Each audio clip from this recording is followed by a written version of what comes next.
O MG1 convidou a secretária de Saúde de Juiz de Fora, Ana Pimentel, para contar para a gente como é que está o enfrentamento à Covid na cidade. A gente recebe diariamente muitos questionamentos, muitas perguntas, dúvidas de telespectadores e essa é uma oportunidade de esclarecer alguns pontos importantes nesse período delicado que o país inteiro está passando.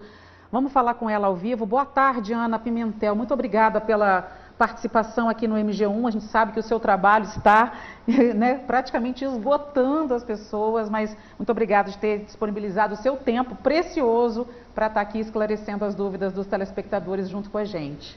Boa tarde, Érica. Eu que agradeço a oportunidade de estar aqui. É um momento que é fundamental a gente também transmitir informações.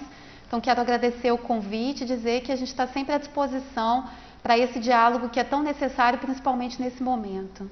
Muito obrigada. Eu queria saber como é que está Juiz de Fora hoje em termos de controle de contaminação pela Covid-19. Como é que tem sido essa atuação da Secretaria de Saúde frente à pandemia? Érica, é muito importante a gente destacar que o nosso foco principal nesse momento é conter a disseminação do vírus. Então, desde a semana passada, com o decreto de faixa roxa no município, ele é fundamental para conter a circulação das pessoas. A gente com 7 dias ainda não consegue fazer a avaliação precisa, a gente precisa de mais alguns dias para a gente ver o efeito concreto e real nas taxas de crescimento, de positivação, tanto dos casos suspeitos quanto confirmados, para a gente avaliar precisamente se teve de fato uma contenção, né? A gente conseguiu chegar a um aplainado do número de casos. De todo modo, é importante a gente dizer que a gente já teve um impacto, o ritmo de crescimento, ele já começa a ser um ritmo menor do que era há 2 semanas atrás. Bom, a senhora na semana passada foi muito didática ao explicar a questão da ocupação de leitos em Juiz de Fora. A gente gostaria muito de reforçar isso aqui para quem está nos assistindo agora e muitas vezes questionando essa questão, inclusive envolvendo o hospital de campanha, por que não se constrói em Juiz de Fora. Eu queria que a senhora voltasse nessa explicação sobre, por exemplo, o que acontece que demora para uma vaga que foi desocupada a ser ocupada novamente. O fluxo de rodízio do leito, ele é um assunto bastante técnico, é importante que a gente possa debater isso agora. Primeiro, é fundamental explicar que um leito disponível é diferente de um leito ocupado, ou seja, quando a gente coloca aquelas taxas no painel Covid no final do dia, que é alimentado diariamente, a gente mostra os leitos que estão ocupados. Então, geralmente lá, por exemplo, ontem a taxa era 90% de ocupação. Isso não significa que 10% dos leitos eles estavam disponíveis, porque em geral esses leitos eles estão sendo preparados para receber outros pacientes. Eu vou dar um exemplo bem concreto de ontem. Ontem a gente tinha 109 leitos ocupados no final do dia, mas a gente tinha 15 pessoas aguardando remoção para ocupar outros 15 leitos. Então a gente tinha uma taxa de ocupação, se a gente incluir os ocupados efetivamente com aqueles que estavam esperando, maior do que o número de leitos disponível na cidade. Então a gente teve ao longo do dia de ontem o dia de maior sobrecarga do sistema de saúde ao longo de toda a história da epidemia. Foi um dia muito dramático para os profissionais de saúde e que reflete essa dinâmica. É importante dizer que quando a gente tem um leito ocupado, um leito disponível, desculpa, não significa que não tenha ninguém para ocupar aquela vaga. Em geral, tem pessoas na fila, essas pessoas são removidas pelo SAMU, que todo mundo também já conhece.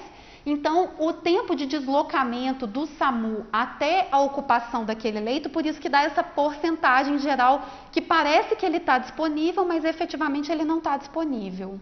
A gente acompanhou a situação bem complicada de ontem. Inclusive, muitos telespectadores questionam por que Juiz de Fora não abriu o hospital de campanha. Eu acrescento a essa dúvida, secretária, se abrir um hospital de campanha, teríamos profissionais de saúde suficiente para suprir essa demanda? Então, desde janeiro, a gente já abriu 21 leitos de UTI Covid na cidade. Foi um acréscimo de 20%. O que é fundamental é a gente ter leito de UTI e enfermaria disponível para quando as pessoas necessitarem. Se esse modelo é através de hospital de campanha ou através da capilarização desses leitos pelos hospitais existentes, depende da estrutura da própria cidade. No ano passado, o Juiz de Fora fez a escolha de capilarizar esses leitos por vários hospitais. Essa foi a escolha adotada como resposta no ano passado. Nesse ano, nós estamos seguindo o mesmo movimento, a gente já abriu 20%, 21%, a gente passou de 100 para 121 leitos UTI. Nessa semana, nós abriremos novos leitos, tanto de UTI quanto de enfermaria. Agora, cumpre destacar que a vaga na UTI ela é fundamental, assim como na enfermaria, isso é um suporte para os pacientes que precisarão, mas ela não necessariamente significa que as pessoas sobreviverão. Em janeiro saiu uma pesquisa, Érica, muito importante, uma pesquisa internacional que olhou para os dados brasileiros e mostrava que dos pacientes que são entubados, 80% falece no leito UTI. E do total de pacientes que ocupa uma UTI, do total, 60% falece. Então, os leitos eles são fundamentais porque as pessoas precisam ser assistidas, mas é fundamental a gente dizer que o leito UTI não necessariamente significa a sobrevivência. Por isso que nós precisamos defender com muita ênfase a diminuição da circulação viral. O foco da Covid é a prevenção, é evitar que as pessoas adoeçam. Secretária, a senhora tocou num ponto muito importante aqui, que é exatamente essa questão do lockdown.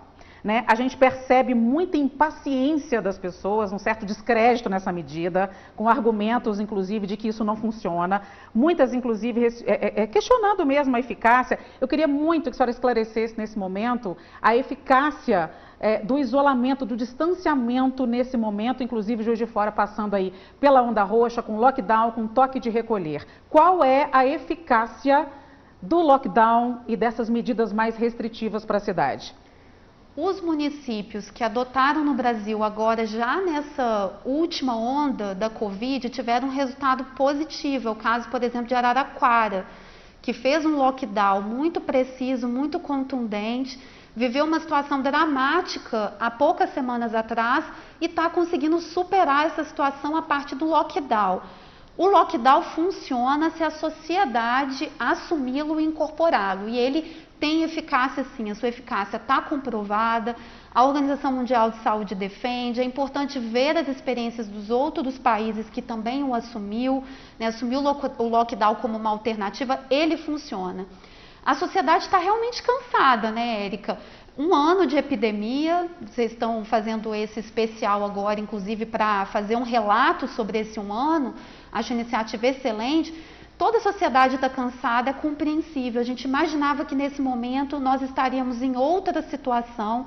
Agora, a forma que nós temos, as alternativas, as estratégias que nós temos para superar a epidemia continuam sendo as medidas, principalmente as medidas não farmacológicas, ou seja, é distanciamento social, é isolamento social, o uso de máscara e a boa asepsia das mãos, né? Lavar as mãos. Então, é o que nós temos nesse momento, enquanto a gente não tem no país a vacinação em massa, que é o que nós realmente desejamos. Secretária, muito obrigada. Todos estamos cansados, menos o vírus, né? Agradeço demais a sua participação aqui no MG1. Bom trabalho e qualquer oportunidade estamos aqui à disposição. Eu que agradeço, Érica. Boa tarde. Vamos nos proteger, pessoal. É muito importante que cada um, nesse momento, proteja-se como um ato de amor àquelas pessoas que são mais próximas da gente, porque nos protegendo, nós estamos protegendo aquele que nós mais amamos também. É isso, perfeito. Muito obrigada, Ana Pimentel, secretária de Saúde de Juiz de Fora, aqui com a gente.